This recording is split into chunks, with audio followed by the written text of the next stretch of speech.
the message, I think, is obviously a very big one.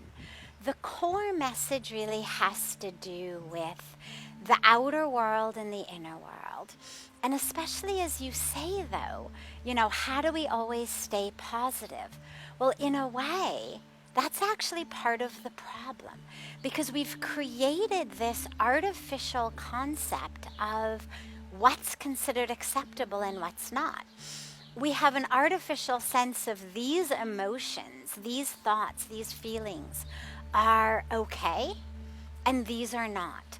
Which means if you have disappointment, or you have sadness, or you have pain, or you have frustration, in addition to having the pain or frustration or sadness, which is difficult enough, now we also have this inner critic, and of course bolstered by an outer critic, should I dare to mention to anyone that I feel sad or frustrated, that says, oh no, that's wrong. You shouldn't feel like that. Those are wrong feelings. And then in addition to what I was already feeling, there's a sense of shame. There's a sense of denial. There's a sense of mandatory repression. And so you can't force positivity. It's not sustainable. We have to be able to adapt to that which is real, along with holding on to that which is ideal. And so to be able to say, I would like to be able to feel joy in this moment. And in this moment, I'm having an experience of sadness. Not to pretend that I'm not having an experience of sadness, not to belittle myself for it, not to shame myself for it, but also not to isko pakar karke betna hai, as though there is nothing but sadness, but to simply be able to be present with it, while simultaneously allowing the space for that which is going to bring me joy. And one of the key ways for this has to do with the inner world and the outer world. One of the reasons I think that today so many people are suffering from depression. In the Western world, it's literally something like 1 in 4 people are going to suffer from a major depressive episode during their life. I mean, that's huge. When you're looking at a culture that has pretty much attained everything, obtained everything, we're not dealing with hunger or homelessness, or oh my God, it's winter and I don't have a sweater, or oh my God, my child is sick and I can't get the medical care. To have a situation where between 15 and 25% of people are going to suffer a major depressive episode. The dilemma has become that which we view as success is all of that which is outside. So it all has to do with the money, the acclaim, the fame, the titles, the external sense. And as anyone who has ever been super successful in the external world knows, and tragically we've just seen it with Shushant's suicide, is that does not translate on any way to inner fulfillment. But because we've got a culture these days that is inundating us with a sense of everything you want in life should be able to be achieved and acquired through money, through a good job, through a big house, through a lot of followers on social media, through people being jealous of you, through being, the big man in the city, whatever it may be, through looking the right way, having the right things.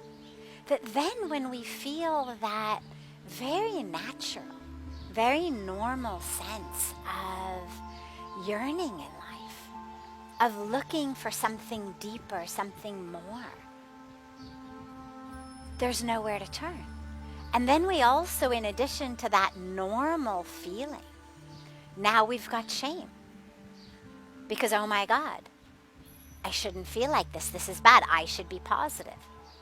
And it's really a tragedy because anywhere else in the body, any organ in the body, if it needed a little bit of help, if it was, a little bit sluggish, we'd be able to get all kinds of help for it, whether Ayurvedic help or naturopathy help or, hands-on healing, energetic help, or maybe even, some medicine we needed to take, whatever it may be.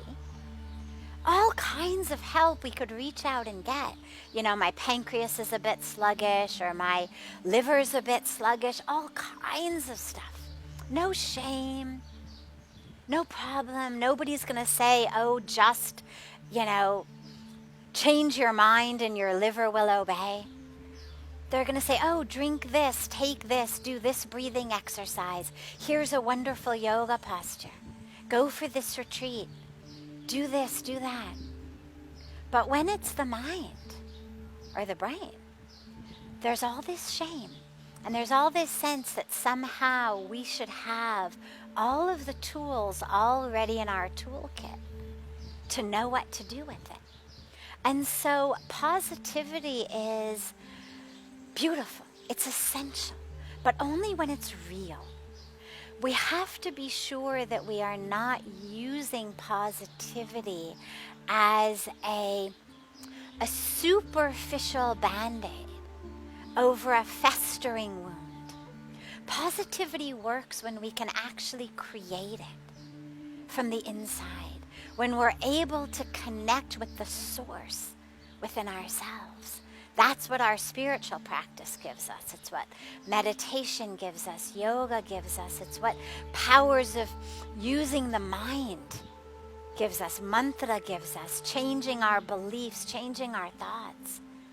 But it's not a band-aid. It's not a superficial way.